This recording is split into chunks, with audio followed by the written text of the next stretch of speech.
Dental evaluation head and neck cancer में बहुत ही mandatory part है।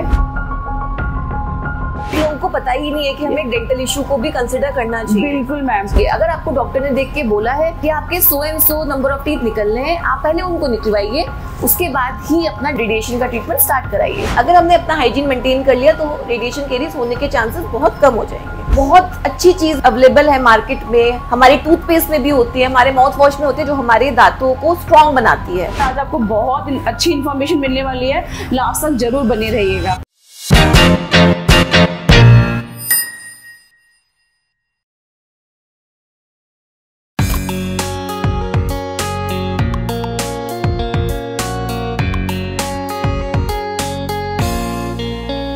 Hi ma'am. हाय मैम, कैसे हैं आप? मैं बढ़िया मैम। आपसे एक रिक्वेस्ट थी, मेरे यूट्यूब वीडियोस पे बहुत सारे मेरे कैंसर पेशेंट्स के क्वेश्चंस आते हैं कि dental caries, radiation induced osteomyelitis, बहुत सारे ऐसे क्वेश्चंस हैं। रेडिएशन पूरा होने के बाद कब हम इम्प्लांट लगा सकते हैं, डेंटल इवेल्युएशन का क्या रोल है बिफोर रेडिएशन, तो मुझे आपका थोड़ा सा टाइम चाहिए। मैम बिल्कुल देंगे आपको टाइम, बिकॉज आपने बहुत ही इंपॉर्टेंट टॉपिक को आज चूज किया है, तो let's start. Thank you so much ma'am, आपने अपना टाइम दिया। और एक्चुअली मेरे वीडियोस पे बहुत सारे कमेंट थे कि रेडिएशन में पहले डेंटल इवेल्युएशन का क्या रोल है, और लोगों को बड़ा कंफ्यूजन था, कोई कराता है कोई नहीं कराता है। तो मैंने सोचा क्यों ना हम एक वेरी रिनाउंड फेमस डेंटिस्ट के साथ मिलकर ही एक अपना वीडियो रिकॉर्ड करें। होप सो आज आप लोगों को बहुत सारी इन्फॉर्मेशन मिलने वाली है, क्योंकि dental evaluation head and neck cancer में बहुत ही मैंडेटरी पार्ट है। रेडिएशन शुरू होने से पहले ये बहुत ही नेग्लेक्टेड भी है, आई मस्ट से। नेग्लेक्टेड, लोगों को पता ही नहीं है कि हमें एक डेंटल इशू को भी कंसिडर करना चाहिए। बिल्कुल मैम। और फिर यही रीजन है कि शायद हेड एंड नेक कैंसर की रेडिएशन के बाद पेशेंट बहुत ज्यादा acute and late side effect suffer करते हैं। तो आज मैं एक एक करके जो बहुत ही जरूरी क्वेश्चंस हैं वो कवर करूंगी, और आज आपको बहुत अच्छी इन्फॉर्मेशन मिलने वाली है, लास्ट तक जरूर बने रहिएगा। तो सबसे पहले तो ma'am thank you so much, आपने अपना टाइम दिया। और मेरा सबसे पहला बेसिक क्वेश्चन यही है कि हेड एंड नेक कैंसर में रेडिएशन शुरू होने से पहले डेंटल इवेल्युएशन का क्या रोल है? सबसे इम्पोर्टेंट क्वेश्चन है मैम, जितना भी सबसे इम्पोर्टेंट है हमारे लिए। जब भी हमें पता चले कि हम एक रेडिएशन लिए जाने वाले हैं, हर पेशेंट को पता होता है कि अब हमारी रेडिएशन स्टार्ट होने वाली है, इस दिन से स्टार्ट होगी, डॉक्टर बता देते हैं। यस। एटलीस्ट 2 हफ्ते पहले जाके हमें अपना एक थरो डेंटल इवेल्युएशन कराना है। Yes. उस डेंटल इवेल्युएशन में हमें पता लगेगा कि हमारा ओरल हाइजीन कैसा है, हम कहाँ लैक करते हैं, क्या हमें इम्प्रूव करने की ज़रूरत है। इस दौरान डॉक्टर हमें ये बताएगा कि अगर हमारे मुंह में कोई प्रॉब्लम है तो हमें उसी टाइम उसका ट्रीटमेंट कराना है। फॉर एग्जाम्पल, अगर ये नहीं है कि फॉर एग्जाम्पल हमें छोटी सी भी कैविटी थी, हम सोच रहे हैं नहीं हम रेडिएशन, अभी तो हमारी रेडिएशन होने वाली है, अभी हमें इससे ट्रीट नहीं कराना। नहीं, छोटी सी भी कैविटी अगर आपको हो, आप उसे तभी की तभी फिल कराएं। अगर आपको दांत निकलने की जरूरत हो, आप उसको दांत निकलवाएं। तो प्री डेंटल इवेल्युएशन इसलिए इम्पॉर्टेंट है, जहाँ से हमें अपनी प्रॉब्लम के बारे में पता लगे, और उसे हम रेडिएशन स्टार्ट होने से पहले ही जो भी ट्रीटमेंट की जरूरत है, चाहे वो रूट कैनाल हो, चाहे वो एक्सट्रैक्शन हो, चाहे वो फिलिंग हो, चाहे वो सिर्फ एक स्केलिंग हो, सिर्फ एक टीथ की क्लीनिंग हो, हम उसको कराएं, अच्छे से कराएं, और अपना फिर उसके बाद रेडिएशन स्टार्ट करें। राइट। एक्चुअली जो मुझे लगता है ना, बीइंग रेडिएशन ऑन्कोलॉजी, जो पेशेंट को लगता है ना, जैसे कि मैं भी अपनी प्रैक्टिस में करती हूँ, मैंने लिख दिया डेंटल इवेल्युएशन, वो जाते हैं जहाँ डॉक्टर ने बोला कि ये दांत निकलेंगे, इतने दांत निकलेंगे, उन्हें लगेगा कि नहीं मेरा कैंसर का ट्रीटमेंट डिले हो जाएगा। और मैम चाहते हुए भी वो उस चीज़ को कंसिडर नहीं करते। तो मैं आपसे ये जानना चाहती हूँ कि वो ये गलती करके कहाँ बहुत बड़ी मिस्टेक कर रहे हैं। मैम ये आपका जो पॉइंट है, ये एक्चुअली हमने फेस किया है। एक पेशेंट है हमारी, वही उनको भी रेडिएशन होनी थी, उनको एक सिंपल सा टीथ एक्सट्रैक्शन होना था, बट उन्होंने हमसे कहा नहीं मैम, जब तक मेरी रेडिएशन कंप्लीट नहीं होगी तब तक मैं एक्सट्रैक्शन नहीं कराऊंगी। क्यों? क्योंकि मुझे ये डर है बाई चांस अगर मेरी हीलिंग नहीं हुई तो मेरी रेडिएशन, जो कि ज्यादा इंपॉर्टेंट समझते हैं उस टाइम पे, कि कैंसर का ट्रीटमेंट कराना ज्यादा इंपॉर्टेंट है, हमारे उसमें कोई डिले नहीं आना चाहिए। लेकिन जब हम रेडिएशन का ट्रीटमेंट स्टार्ट करते हैं, उसके बाद हम अपना ऐसा कोई भी सर्जिकल ट्रीटमेंट नहीं करा सकते जिसकी वजह से हमारी प्रॉब्लम और ज़्यादा बढ़ जाती है, हमारा पेन बढ़ जाता है, हमारा इन्फेक्शन बढ़ जाता है, और फिर हम चाह कर भी अपने दांतों का एक्सट्रैक्शन एक लिमिटेड टाइम पीरियड तक नहीं करा सकते। तो इसलिए हमें ये बिल्कुल नहीं सोचना है कि अगर हमारा रेडिएशन का ट्रीटमेंट स्टार्ट होने वाला है कमिंग वीक में या 2 वीक में, कि हम दांत नहीं निकलवाएंगे। अगर आपको डॉक्टर ने देख के बोला है कि आपके 100 एंड 100 नंबर ऑफ टीथ निकलने हैं, आप पहले उनको निकलवाइए, उसके बाद ही अपना रेडिएशन का ट्रीटमेंट स्टार्ट कराइए। इसमें बहुत इंपॉर्टेंट पॉइंट ये है कि अगर हमने एक्सट्रैक्शन नहीं कराया तो क्या दिक्कत आएंगी। बेसिकली अगर हमने एक्सट्रैक्शन नहीं कराया तो हमारा इन्फेक्शन तो आगे आगे बढ़ता रहेगा, जैसे कि हम लोग सब जानते हैं दांतों का इन्फेक्शन कभी भी दवाइयों से ठीक नहीं किया जा सकता। तो अगर हमने दांत नहीं निकलवाया टाइम पे और हमारी रेडिएशन स्टार्ट हो गई तो हम करीबन 1 से 1.5 साल तक अपना दांत नहीं निकाल सकते। एंड हम हमारे उसी इन्फेक्शन में हम रेडिएशन लिए जा रहे हैं तो आगे चल के हमें रेडिएशन ऑस्टियोरेडियो नेक्रोसिस हो सकती है। एक तरीके से अगर हम हिंदी में बात करें तो ये हड्डी गल जाएगी बेसिकली। हमें एक तरीके से बोन का इन्फेक्शन होता है जिसको हम गेरीज ऑस्टियोमाइलाइटिस बोल सकते हैं, वो भी हो सकता है। ये भी एक लॉन्ग टर्म हमारी दांत ना निकालने से या कोई भी इन्फेक्शन को इंक्रीज करने से हमारी हड्डी का एक तरीके का इन्फेक्शन है, जो कि जिसका ट्रीटमेंट इतना आसान नहीं है, जिसमें आगे चल के हमें पूरा का पूरा अपनी हड्डी को साफ करने के लिए उसे काटना पड़ता है। तो इसलिए बेटर है कि हम अपना रेडिएशन स्टार्ट होने से पहले ही अपना दांत का ट्रीटमेंट या एक्सट्रैक्शन पहले से ही करा लें। राइट। और आई थिंक मैं खुद अपनी प्रैक्टिस में देखती हूँ कि सबसे ज़्यादा ना डेंटल कैरीज बहुत ज़्यादा पेशेंट सफ़र करते हैं। तो ये रेडिएशन इंड्यूस डेंटल कैरीज एक जो नॉर्मल पर्सन है जिसका रेडिएशन नहीं हुआ उसकी कैरीज से कैसे डिफरेंट है? हाँ, तो ये बहुत इंपॉर्टेंट क्वेश्चन है मैम, ये भी बहुत इंपॉर्टेंट क्वेश्चन है। बेसिकली जब भी हम रेडिएशन करा रहे हैं उस दौरान जो भी हमें केरीज डेवलपमेंट होती है उसका एक छोटा सा नाम है जिसे हम रेडिएशन केरीज बोलते हैं। अब सही बात है कि हमें कैसे पता चलेगा ये नॉर्मल केरीज से डिफरेंट है। सो रेडिएशन केरीज हमेशा हमें उन सरफेसेस में दिखती हैं जहाँ नॉर्मली हमारी डेंटल केरीज नहीं होती, मतलब गाल के तरफ वाला एरिया, जो हमारे आगे के दांत है उनकी टिप्स पे, इंसाइजल एजेस बोलते हैं और हमारी लैंग्वेज में उसको सर्वाइकल एरियाज बोलते हैं। सर्वाइकल एरिया का मतलब कि दांत का सरफेस जो गाल की तरफ है ये उन सरफेसेस में होती है, तो इसलिए ये नॉर्मल केरीज से डिफरेंट है। और जैसे अगर नॉर्मल केरीज बहुत धीरे धीरे डेवलप होती है, ये बहुत ही तेजी से डेवलप होती है, ठीक है। ऐसे ही रेडिएशन केरीज हमारी 3 तरीके की होती है। पहले तरीके की होती है जो मैंने आपको बताया गाल के तरफ वाले एरिया में हो रही है, जो कि सबसे कॉमन है। उसका भी कारण भी क्या है वो भी बताऊंगी अभी आगे चल के आपको।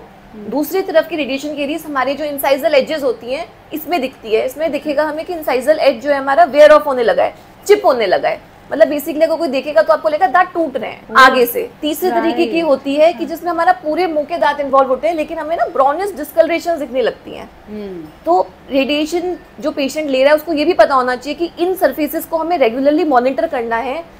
अगर उसको लग रहा है कि इस दौरान मुझे ये डेवलप होने लग गई हैं, मतलब गाल की तरफ मुझे कोई ब्राउनिश डिस्कलरेशन दिख रही है या गाल की तरफ में मुझे केरीज दिख रही है या मेरी इंसाइजल एजेस जो है वो टूटने लगी हैं, तो जाके अपना डेंटिस्ट से बात करके उसको उसी टाइम जो भी तरीके से वो रोकना चाहते हैं उसे रुकवा के ठीक करा सकता है। अच्छा, ये वाला पॉइंट आपने बहुत अच्छा बताया। इनफैक्ट मेरी भी नॉलेज बढ़ी कि जैसे आपने बोला ना चिप होने लगते हैं। अक्सर मेरे पेशेंट ऐसे हैं जिनकी सर्जरी होती है और रेडिएशन होती है ना, तो हम उनको माउथ ओपनिंग एक्सरसाइजेस करने के लिए बोलते हैं क्योंकि ट्रिसमस डेवलप हो जाता है लॉन्ग टर्म कॉम्प्लिकेशन में। तो अक्सर पेशेंट हमें कंप्लेंट करते थे कि मैम जब हमने एक्सरसाइज करना शुरू किया मेरे ये आगे से दांत टूट गया।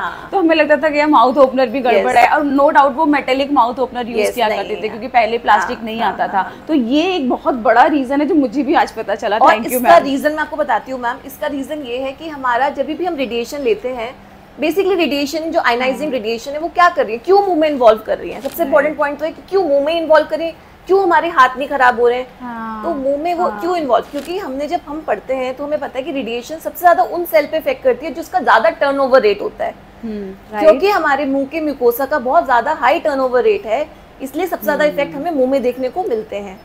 ये बहुत अच्छा पॉइंट बताया, क्योंकि रेडिएशन ऑन्कोलॉजिस्ट होकर मुझे पता है कि रेडिएशन का जो मैकेनिज्म ऑफ एक्शन है वो क्या है, हाईली डिवाइडिंग सेल्स के डीएनए को डैमेज करना। तो इसलिए वो हमारे मुंह के सेल्स को डैमेज करता है। दूसरा सबसे बड़ा कॉज है हमारे salivary glands. Saliva is a natural cleanser. जैसे ही वो हमारे सलाइवरी ग्लैंड्स को इफेक्ट करता है, हमारा मुंह का थूक जो है वो बहुत ही थिक हो जाता है और उसका कॉम्पोजिशन चेंज हो जाता है। अब ये मुझे लगता है किसी को भी नहीं पता होगा कि सलाइवा एक नेचुरल रीमिनरलाइजिंग एजेंट है, मतलब वो हमारे टीथ को रोज कैल्शियम देता है जिससे हमारे टीथ अच्छे हेल्दी रहते हैं। अब रेडिएशन पड़ने से हमारा सलाइवरी ग्लैंड का हाइपोफंक्शन स्टार्ट हो जाता है, जिससे हमें ज़ीरोस्टोमिया होता है, मतलब हमारा सलाइवा कम सिक्रीट होता है, जिसकी वजह से हमारा जो खाना है वो हमारे मुंह पे स्टिक रहता है, जिसकी वजह से हमें वो सर्वाइकल एरियाज में जो कि नेचुरली हम सलाइवा से क्लीन कर लेते हैं उन एरियाज में केरीज डेवलप होती है। माय गॉड, मतलब ट्रूली मैम, मतलब मैं अब ये जो रेडिएशन के टाइम पे जो मैं पढ़ती थी आज मैं कितना अच्छे से उनको कोरिलेट कर पा रही हूँ, क्योंकि मैंने अभी रिसेंटली एक वीडियो बनाया था ज़ीरोस्टोमिया। रेडिएशन इंड्यूस ड्राई माउथ, तो उसमें मैंने पढ़ा था कि क्योंकि लार नहीं बनती है तो डेंटल कैरीज हो जाती है। तो यहाँ आज आपने अच्छे तरीके से समझाया कि क्यों हो जाती है। अच्छा मैम, आपने इतने अच्छे से ये चीजें बताई। अब मेरा क्वेश्चन नेक्स्ट यही है कि फिर इसका मैनेजमेंट क्या है, कैसे करें? मैनेजमेंट इसका बहुत डिफिकल्ट नहीं है, बहुत ही ईजी मैनेजमेंट है, और कोई ऐसा मैनेजमेंट नहीं है जो हमें स्पेशली रोज डेंटिस्ट पे जाके कराना है। हम घर बैठे इसका मैनेजमेंट कर सकते हैं। बस हमें नॉलेज होनी चाहिए कि हम रेडिएशन के थ्रू हमें हो सकती है, हम रेडिएशन करा रहे हैं, हमें रेगुलर अपना क्या चेकअप करना है और हमें कैसे इससे डील करना है। तो सबसे इंपॉर्टेंट पॉइंट तो पहले प्रिवेंशन। जब भी हम कुछ चीज़ करते हैं सबसे पहले हमें ध्यान रखना है कि हम प्रिवेंट कर लें। हमें रेडिएशन, हम जा रहे हैं, हमें रेडिएशन केरीज का खतरा हो सकता है, तो हम पहले उसे प्रिवेंट कैसे करें। तो प्रिवेंशन का पहले सबसे इंपॉर्टेंट पॉइंट है जो हमने पहले क्वेश्चन में भी डिस्कस किया था कि हमें एक प्री डेंटल इवैल्यूएशन अपना कराना है। उसका मतलब यही है कि अगर हमें कोई भी छोटे से छोटा ट्रीटमेंट हो, बड़े से बड़ा ट्रीटमेंट हो, पहले हमें उसे डॉक्टर के पास जाके ले लेना है। अब आता है कि हमें कुछ भी नहीं है, तो अब हम कैसे प्रिवेंट करें। तो एक बहुत अच्छी चीज़ हमारे को अवेलेबल है मार्केट में, हमारे टूथपेस्ट में भी होती है, हमारे माउथ वॉश में होती है, जैसे हम फ्लोराइड कहते हैं। ठीक है, तो हमें एक फ्लोराइड है उसको यूज़ करना है। उसे कैसे यूज़ करना है, उसका क्या यूज़ है, उसका क्या बेनिफिट है, ये हम आगे भी डिस्कस करते हैं। तो बेसिकली फ्लोराइड एक ऐसी चीज़ है जो हमारे दांतों को स्ट्रॉन्ग बनाती है। स्ट्रॉन्ग कैसे बनाती है, मतलब बाहर की लेयर को जो हाइड्रोक्सी एपेटाइट से बनी होती है उसको मोटे पार्टिकल फ्लोरो एपेटाइट में कन्वर्ट कर देती है, जिसमें सॉल्युबिलिटी कम है। मतलब हमारा इनामल कम सॉल्युबल होगा। अगर वो डिजोल्व नहीं होगा तो केरीज नहीं लगेगी। पहली चीज़। दूसरी चीज़, फ्लोराइड क्या कर रहा है, एक तो ये बहुत इंपॉर्टेंट है कि वो इनामल को मतलब डिजोल्व होने से रोक रहा है। दूसरी चीज़, वो क्या करता है, हमारी जो टीथ पे मुंह के अंदर बैक्टीरिया होता है उसका एंजाइमेटिक प्रोसेस रोक देता है, जिसकी वजह से हमारा बैक्टीरिया का मल्टीप्लिकेशन कम हो जाता है। तो ये दो बहुत इंपॉर्टेंट फैक्टर हैं जिसकी वजह से फ्लोराइड इंपॉर्टेंट है। अब बात आती है हम फ्लोराइड को लगाएं कैसे। बट यहाँ पे मैम मेरा एक क्वेश्चन ये है कि ये जो आपने फ्लोराइड ट्रीटमेंट बताया, ये सिर्फ कैंसर पेशेंट जो रेडिएशन करा रहे हैं उनके लिए ज़रूरी है, नॉर्मल लोगों के लिए भी ज़रूरी है? मैम ये ना आई थिंक हर बच्चे के लिए ज़रूरी है। बड़ों में तो इसका रोल केरीज प्रिवेंशन से ज़्यादा सेंसिटिविटी में आता है। बट मैम मैंने सुना था डिस्कलरेशन करा देता है टीथ का। फ्लोराइड का कोई रोल डिस्कलरेशन में है ही नहीं। हमारा एक माउथ वॉश आता है जिसमें क्लोरहेक्सिडीन होता है। लॉन्ग टर्म क्लोरहेक्सिडीन में lead to discolouration of teeth, but fluoride का डिस्कलरेशन में कोई रोल नहीं है। हाँ, आप कंफ्यूज कर रहे हो फ्लोरोसिस से। फ्लोरोसिस का मतलब होता है कि हम उन एरिया बेल्ट में पैदा हुए हैं जहाँ पे फ्लोराइड का मात्रा 1000 ppm से भी बहुत कहीं ज़्यादा, हम डेली फ्लोराइड को पी रहे हैं, फूड में बना रहे हैं, वो फ्लोरोसिस होती है। उसमें हमें इनामल में हमारे पैचेस होना, दांत बेसिकली स्मूथ ना आके थोड़े क्रैक्स डेवलप होना, ब्रॉन्ज डिस्कलरेशन, उनसे होता है। तो लेकिन जो हम टॉपिकल फ्लोराइड या हम जो प्रोफेशनली अप्लाइड फ्लोराइड की बात कर रहे हैं उसमें इतनी मात्रा नहीं होती, एंड वो वंस इन अ प्रोसेस है, तो उससे हमें डिस्कलरेशन का कोई साइड इफेक्ट नहीं है। टॉपिकल फ्लोराइड से कोई डिस्कलरेशन साइड इफेक्ट नहीं है। ये सिस्टमिक होता है, जो हम पानी के थ्रू, खाने के थ्रू लॉन्ग टर्म लेते हैं तो ये डेवलप होता है। राइट, वो एक मिथ रहा होगा जो लोग इससे कंफ्यूज हो गए। हाँ जी, वो सिस्टमिक की बात है, मतलब हम उसे पानी के थ्रू बॉडी में डायरेक्टली डाल रहे हैं। अगर अभी हम सिर्फ टॉपिकल फ्लोराइड की बात कर रहे हैं, ठीक है। अब टॉपिकल फ्लोराइड को हमें कैसे लगाना है, ये भी दो तरीके से लगेगा। एक सेल्फ अप्लाइड है और एक प्रोफेशनली अप्लाइड है। सेल्फ अप्लाइड का मतलब घर पे डेली यूज करेंगे, एंड प्रोफेशनली अप्लाइड का मतलब है डॉक्टर हमें लगा के देंगे। तो जो हम अभी प्री डेंटल वैल्यूएशन की बात कर रहे थे, इसमें डॉक्टर आपको एक फ्लोराइड वार्निश जैसी चीज आती है जो आपको डॉक्टर लगा देगा सारे टीथ में। ठीक है, ये वही मैंने आपको बताया, ये फ्लोरो एपेटाइट में कन्वर्ट हो जाएगा और हमारा इनेमल सॉल्युबिलिटी को कम करेगा। तो प्री डेंटल मतलब, जब प्री डेंटल का मतलब है जब भी हम रेडिएशन पे जा रहे हैं, हम अपने डॉक्टर के पास जाएं और उन्हें बोले कि सर हमें फ्लोराइड थेरेपी भी पता है, क्या आप हमें लगा देंगे। अगर हमने 2 हफ्ते पहले रेडिएशन स्टार्ट होने से पहले फ्लोराइड लगा लिया, तो एक रिजर्वॉयर इकट्ठा हो जाएगा हमारे डेंटिन में जाके, जो आगे हमें लॉन्ग टर्म तक, काफी दिनों तक हेल्प करेगा। और माना जाता है कि जो फ्लोराइड वार्निश आजकल अवेलेबल है, ये इनका रिजर्वॉयर 2 साल तक चलता है। जब ये आप थेरेपी करेंगे तो आई मीन ये कितने टाइम तक लगा रहेगा दांतों में?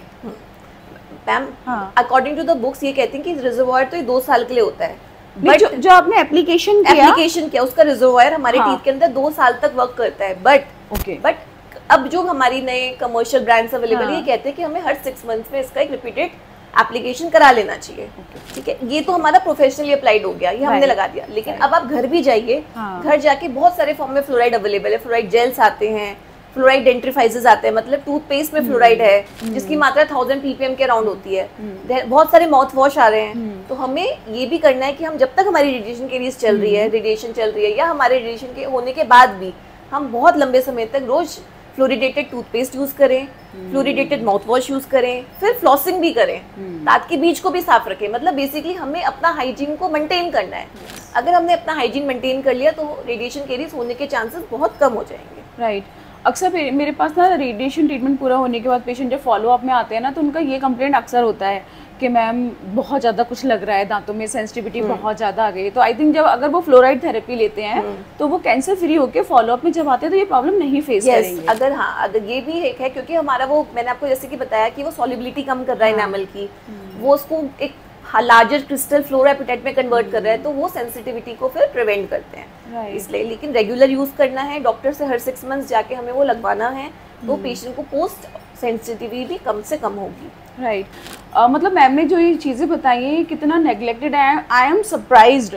सोचो मतलब पेशेंट की क्वालिटी ऑफ लाइफ कितना बेटर हो सकती है अगर उनको इन चीज़ों की नॉलेज हो और डॉक्टर रेडिएशन स्टार्ट करने से पहले ये प्रोसीजर्स कराएं, specially fluoride therapy.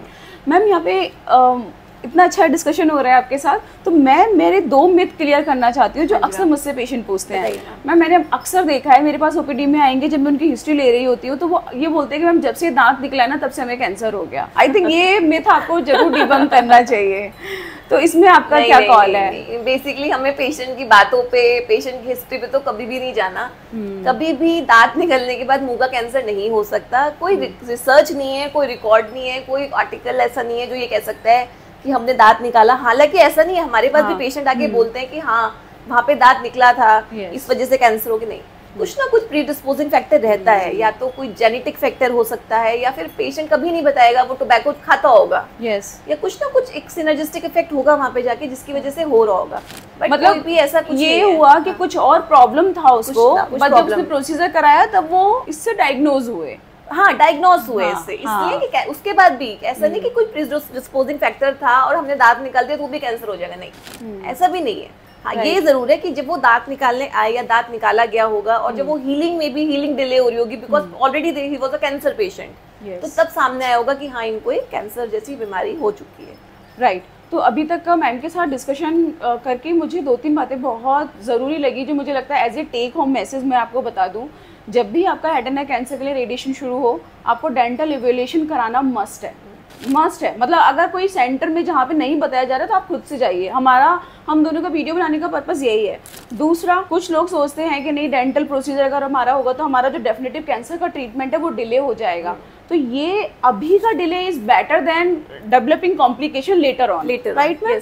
And third, जैसे कि मैम ने बताया कि जो प्रिवेंशन है इतना ज़्यादा डिफिकल्ट नहीं है। ये प्रिवेंशन ऐसी है जो आपको कैंसर का ट्रीटमेंट लेते लेते भी करनी है और बाद में भी करनी है और पहले ही शुरू कर पहले से ही शुरू करनी है, एटलीस्ट 2 हफ्ता पहले। इसमें एक और पॉइंट है, हमारे पास बहुत सारे, हमने जैसे बताया कि मेन कॉज है कि सलाइवा जो हमारा कम हो जाता है, तो हमारे पास बहुत सारे ऐसे माउथ वॉशेज हैं जो हमारा सलाइवरी सिक्रीशन को इंक्रीज करते हैं। तो हमें अपने रेगुलर ड्यूरिंग रेडिएशन थेरेपी हमें वो सलीवा नाम के आते हैं, ऐसे बहुत सारे अवेलेबल ब्रांड में, वो भी हमें यूज करना है जो हमारा सलाइवा को इंक्रीज करे।